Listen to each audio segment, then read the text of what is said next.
karena data ini bisa diakses oleh departemen, oleh organisasi, Mhm, oleh mhm, divisi, maka tentunya tantangannya adalah kemampuan dari orang, mhm. karyawan, dari departemen, dari divisi untuk melakukan analisis Oh data. iya betul. Ini memang lagi tren Iya. demokratisasi data ya. Banyak sekali perusahaan di berbagai industri di Mhm, dunia yang sudah melakukannya. mhm. Mungkin salah satu perusahaan yang besar yang kita kenal adalah Amazon.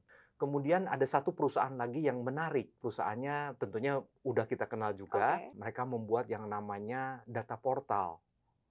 Apa itu data portal? Mmm, Artinya semua data perusahaan ditempatkan ditempatkan di di dalam situ. satu portal. Kalau aku boleh tanya secara singkat gitu, data tuh sekarang semakin penting nggak sih, Pak, menurut Bapak? Data itu sekarang sangat penting Oh, sangat sekali penting ya. sekali ya? Bahkan ada yang bilang bahwa data itu adalah mata uang yang baru atau Oh, new currency wow. katanya. Oh, wow. Sekarang data itu dibuat supaya bisa diakses tidak hanya oleh orang IT, Oke. tapi semua bagian di organisasi. Oh, Artinya kita harus memastikan bahwa data tertentu mhm. hanya bisa diakses oleh relevan Oke. person ya, atau relevan department atau organisasi gitu ya. Mhm, mhm. Jadi di sana tentunya isunya adalah isu perlindungan data Data, ya, oke, atau oke. isu keamanan data Mhm, gitu mhm. ya.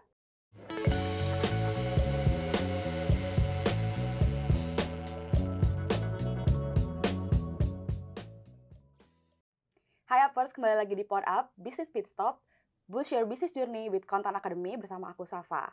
Nah, di 2 episode kemarin kita sudah membahas tentang negosiasi, supply chain. Nah, hari ini kita akan bahas topik yang nggak kalah penting. Tentunya aku nggak sendiri, hari ini aku ditemani oleh pembicara dari Content Academy, Pak Ikin Solihin. Silakan Pak Ikin, kenalan dulu mungkin. Terima kasih Mbak Safa, senang sekali bisa bergabung di Pod Up Kontan Betul. Academy. Nama saya Ikin Solihin, saya saat ini sebagai TCA, trainer, consultant, dan juga advisor ya, di bidang keuangan dan data, dan saya memang udah 20 tahun kurang lebih Wow. berkarir ya, di bidang itu. Saat ini saya membantu mengelola strategi keuangan dan data di berbagai fungsi bisnis. Oke, 20 tahun ya Pak ya. Berarti sudah lama sekali ya Bapak di dunia data perdataan ini gitu ya Pak. Nah, kalau aku boleh tanya secara singkat gitu, data tuh sekarang semakin penting nggak sih Pak menurut Bapak? Data itu sekarang sangat penting Oh, sangat sekali penting ya. sekali ya? Bahkan ada yang bilang bahwa data itu adalah mata uang yang baru atau Oh, new currency wow. katanya. Oh, wow. Jadi kalau kita lihat memang data itu merupakan aset yang penting dan kita bisa lihat juga saat ini banyak sekali ya Mhm. kalau kita lihat eh, tentang bagaimana perlindungan data ya, beberapa institusi di Iya, Indonesia datanya sempat dibobol oleh iya. beberapa hacker sepertinya. Itu menunjukkan bahwa pentingnya data buat organisasi. Apalagi untuk saat ini ya Bapak ya, semakin maju dan lain sebagainya. Nah, eee, mungkin kita akan langsung masuk ke topik kita hari ini. Demokratisasi data itu apa sih Pak? Boleh nggak dijelasin ke teman-teman Baik, Apes? topik yang menarik sekali, Mhm, Mbak Safa ya. Jadi kalau kita bicara demokrasi, kita mungkin cerita demokrasi oke. dulu ya. Demokrasi itu apa? Demokrasi itu kan sistem pemerintahan ya, di mana rakyat itu dia punya hak untuk memilih ya. Jadi memilih wakil-wakilnya, kemudian memilih mungkin kepala pemerintahan yang nanti wakil-wakil tersebut akan membuat kebijakan-kebijakan. Mhm. Nah, kita baru saja melewati pilpres, pileg, dan sebentar lagi kita akan masuk ke pilkada kan Iya ya Mbak betul. Safa ya. Mhm, Nah jadi wakil-wakil tersebut nanti yang akan menentukan. Jadi semua warga negara, semua rakyat itu punya hak untuk memilih. Nah hubungannya apa dengan demokratisasi mhm. data? Kalau demokratisasi data itu adalah artinya semua unit di dalam organisasi itu dapat memanfaatkan data yang ada di perusahaan. Oke. Tentunya untuk pembuatan keputusan-keputusan Mhm, bisnis mhm. ya. Jadi artinya bisa membuat keputusan yang lebih baik untuk departemennya, untuk divisinya, dan untuk perusahaan secara keseluruhan. Oke, berarti pemanfaatan data oleh perusahaan gitu ya, Pak, ya.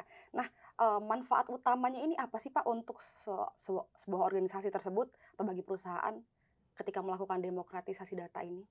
Baik, Mhm, kalau kita lihat beberapa waktu yang lalu, maka data itu biasanya ada yang bilang, oh data itu gatekeeper-nya atau yang menyimpan data itu siapa? mhm. Yang menyimpan data itu adalah orang IT ya kalau dulu ya. Nah, sekarang data itu dibuat supaya bisa diakses tidak hanya oleh orang IT, tapi semua bagian di organisasi. Jadi ada Oke. departemen, ada divisi ya. Mhm. Sehingga orang bisa mengakses data tersebut dan bisa menggunakannya. Tentunya dengan kondisi seperti ini, maka ada beberapa manfaat ya. Mhm. Manfaat utamanya adalah tentunya buat divisi atau departemen itu, maka dia akan lebih baik dalam pengambilan keputusan. Oke. Karena pengambilan keputusan tidak hanya didasarkan oleh intuisi Mhm. atau asumsi saja, tapi berdasarkan Data, analisis analisis data. data, oke. Nah, kalau tadi ada manfaatnya nih, Pak, kalau misalnya risiko, itu kira-kira ada nggak, Pak? Besar nggak risikonya, Pak, ketika data ini mungkin bisa diakses oleh banyak orang, seperti itu?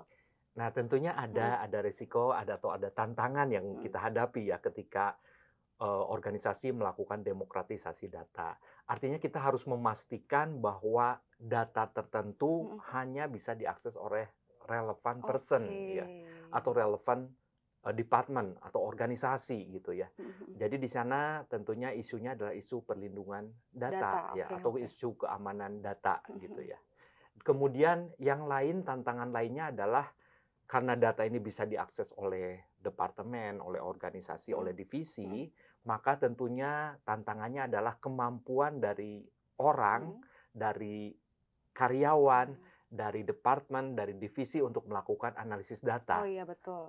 Jadi artinya diharapkan bahwa departemen tersebut bisa melakukan analisis data untuk pembuatan atau pengambilan keputusan di departemennya. Oke, berarti ada segmented data juga sama di apa ya, orang harus bisa menganalisis data tersebut juga ya, Pak, ya, biar berguna gitu ya. Nah, kira-kira perusahaan mana aja sih, Pak, yang telah menerapkan demokratisasi data ini Ya, kira-kira? jadi Mbak Safa, kalau di Mhm. dunia ini memang lagi tren Iya. demokratisasi data ya. Banyak sekali perusahaan di berbagai industri di Mhm. dunia yang sudah melakukannya. Mhm. Mungkin salah satu perusahaan yang besar yang kita kenal adalah Amazon. Oke. Amazon ini menggunakan data secara ekstensif di organisasinya, di Mhm. semua lini bisnisnya ya, mulai dari logistiknya sampai kepada penjualan ya, dibuat Mhm. Mhm. personalisasi Mhm. penjualan, experience penjualannya juga ya. Kemudian ada satu perusahaan lagi yang menarik, Mbak Safa. Kenapa tuh, Pak, menariknya? Nah, ini adalah perusahaannya tentunya udah kita kenal juga Oke. ya, Airbnb ya. Oh, Airbnb, nggak Betul asing, nggak sekali, asing, nggak oke. asing ya. Kenapa tuh, Pak, menariknya? Jadi di Airbnb ini mereka mengambil beberapa inisiatif Mhm. untuk memastikan terjadinya demokratisasi data ini ya. Oke. Jadi caranya yang pertama adalah mereka membuat yang namanya data portal. Apa itu data portal? Mmm. Artinya semua data perusahaan Ditempatkan ditempatkan di di dalam situ. satu portal Ah, I ya, see. atau biasanya yang kita kenal sebagai a source of truth katanya ya. Jadi Oh, a bahasa single kerennya source gitu ya, of Pak, ya? truth katanya gitu ya. Oke, Jadi wah, itu oke. sebenarnya adalah semua data perusahaan Mhm. disimpan di satu tempat I see. ya, sehingga memudahkan misalkan departemen ataupun divisi untuk mengakses Mhm. datanya Oh. ya. Nah, itu yang pertama, Mbak Safa Oke, ya. oke, oke. Yang kedua nih, Pak? Yang kedua, itu adalah mereka juga membuat inisiatif yang namanya itu Data University. Mhm. Jadi dibentuk satu divisi, Mhm. satu bagian di Airbnb ya, yang disebut dengan Data University yang memastikan terjadinya literasi data yang lebih baik untuk setiap karyawan. Mhm. Jadi setiap karyawan tuh diberikan pelatihan untuk analisis data dari mulai yang dasar sampai tingkat lanjut. Dan tentunya dengan dua inisiatif ini ya, kemudian mereka juga ada inisiatif ketiga yaitu menggunakan alat atau tool untuk Mhm. melakukan analisis data, dan dengan tiga inisiatif ini maka pemakaian data dalam organisasi Airbnb semakin meningkat, sehingga setiap keputusan-keputusan bisnis dilakukan dengan melakukan analisis data terlebih dahulu. Oke, berarti tetap harus melalui analisis data dulu ya, Pak, baru bisa berkembang ke hal lain gitu ya. Benar Nah, sekali. apa saja sih, Pak, praktik yang mungkin bisa diterapkan oleh organisasi untuk memulai perjalanan si demokratisasi data ini di perusahaan mereka atau organisasi mereka gitu? Iya, menarik sekali Mhm. pertanyaannya dan memang penting Mhm. sekali ya. Mhm. Jadi yang pertama tentunya diperlukan yang disebut dengan tata kelola data atau Oke. data governance terlebih dahulu ya. Jadi kalau kita lihat dari kasus Airbnb, tadi mereka membuat satu tempat Mhm. penyimpanan data perusahaan gitu ya. Kemudian mereka juga menentukan siapa yang dapat mengakses data tersebut. Nah, Oke. itulah yang disebut dengan data governance atau Oke. tata kelola data. Itu yang pertama. Yang kedua adalah tentunya kita mempersiapkan supaya bagian dari organisasi ini bisa melakukan analisis data. Oke. Ya melakukan analisis. Kadang kan kita berpikir analisis data, wah pasti rumit ya. Ternyata enggak. Toolnya itu sebagian besar ada di sebagian besar organisasi ya. Yang disebut dengan Excel ya, Oh, kayak gitu, sangat seperti itu. familiar. Pasti di perusahaan pakai lah Pak ya itu Excel. Oke, lanjut Pak. Ada lagi mungkin? Jadi Excel Heeh itu heeh. sebenarnya eh, kalau saya bilang Mhm. banyak yang belum menggunakan secara optimal saat ini. Ya. Jadi biasanya hanya untuk keperluan administrasi Betul. aja ya. Mostly ya. Padahal sebenarnya Excel ini memiliki fungsi-fungsi yang disebut dengan business intelligence. Jadi Ah. contohnya misalkan kalau kita mau eh, mentransformasi satu data Mhm. ya, itu Excel sudah menyediakan yang namanya Power Query ya, seperti itu. I Kemudian see. nanti dari beberapa data tadi mau kita hubungkan. Nah, Excel sudah menyiapkan yang namanya data model. Jadi kita bisa menghubungkan satu data dengan data lainnya. Ya. Kemudian ketika melakukan analisis, sebenarnya ada tool canggih lainnya yang disiapkan oleh Excel, yang Mhm. namanya Power Query dan DAX. Ya. Jadi kita Oke. bisa melakukan analisis seperti kita menggunakan alat-alat canggih lainnya, gitu ya. Oke.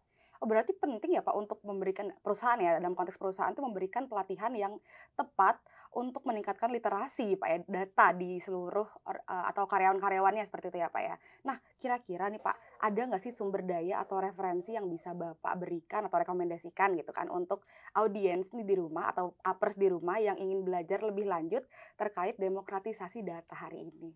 Iya, Gitu. saya merekomendasikan beberapa penelitian yang Mhm. dilakukan oleh McKinsey Oke. terutama ya, kemudian ada juga dari Harvard Business Review ya. Mungkin nanti upper sekalian bisa mencari ya Mhm. dari sumber referensi tersebut. Namun yang tak kalah pentingnya adalah kita mempersiapkan sebenarnya adalah mempersiapkan bagaimana supaya organisasi bisa melakukan analisis data.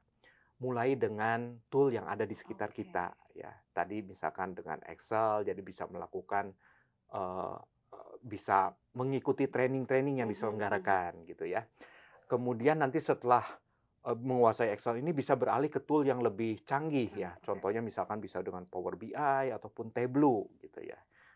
Berarti tools-nya banyak, cuman Excel ini adalah berarti tools yang lumayan compact, bisa digunakan oleh mungkin ya level mid lah, Pak, ya, dari bawah ke mid gitu ya, Pak, ya? Benar sekali Mbak Mhm. Safa. Kira-kira nih, Pak, peran apa sih, Pak, yang dimainkan oleh alat dan teknologi analitik data dalam proses demokratisasi data tersebut? Contohnya tadi kan Bapak sebut Excel nih, Pak. Bisa nggak sih dikasih contoh penggunaannya dalam satu organisasi atau perusahaan? Contohnya gitu. Baik Mbak Safa. Jadi memang benar sekali Excel ini sudah digunakan oleh hampir semua organisasi, Betul. tapi belum secara optimal Mmm. ya. Jadi kalau kita lihat sebenarnya Excel ini memiliki banyak sekali fungsi ya, Mhm. termasuk tadi sudah dijelaskan fungsi business intelligence Mhm ya. mhm. Misalkan sebagai contoh, misalkan satu departemen Mbak Safa, Mhm katakanlah ini departemen marketing, mhm. dia punya data. Tentunya data penjualan yang Betul. dia punya ya.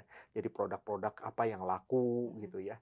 Kemudian dia juga mungkin punya data data customer ya. mhm. Jadi customer tertentu membeli produk apa, mereka punya datanya ya. Tapi tentunya Mbak Safa, bagian produksi lain lagi. Bagian Betul. produksi memiliki data bagaimana satu produk dibuat, berapa biayanya, berapa lama produk itu dibuat, mereka memiliki data tersebut. Betul Nah, data tersebut biasanya hanya disimpan di departemen masing-masing, betul. sehingga tidak memungkinkan terjadinya yang namanya kita melihat secara keseluruhan Mhm dari data mhm mhm tersebut mhm. ya. Dengan tentunya dengan demokratisasi data, maka biasanya yang terjadi adalah terjadi yang namanya kolaborasi silang. Oke. Nah, ini artinya menarik Ah juga hah ya, ah hah. kolaborasi silang ini misalkan tadi bagian produksi bisa, memproduksi suatu produk tertentu, tahu waktunya, tahu biayanya, kemudian nanti di bagian keuangan atau akuntansi biasanya mengetahui profitnya ya. kemudian di bagian marketing atau sales mengetahui customer siapa yang membeli produk tersebut. Dengan kita melakukan kolaborasi, maka kita bisa tahu Mbak Safa, misalkan customer A ini ternyata adalah customer yang memberikan profit yang paling tinggi buat perusahaan Ah. kita. Sehingga mungkin kita bisa memaintain atau memberikan produk-produk yang jauh lebih sesuai untuk customer tersebut gitu ya. Oke, berarti persilangan data tuh bisa terjadi di situ ya Pak. Jadi misal dari bagian produksi tadi bisa mengakses data si marketing gitu untuk mencari tahu kira-kira siapa sih orang yang memang belanja atau customer mana sih yang paling besar beli di kita gitu ya Pak ya. I Benar see. sekali Mbak Mhm, Safa dan mhm.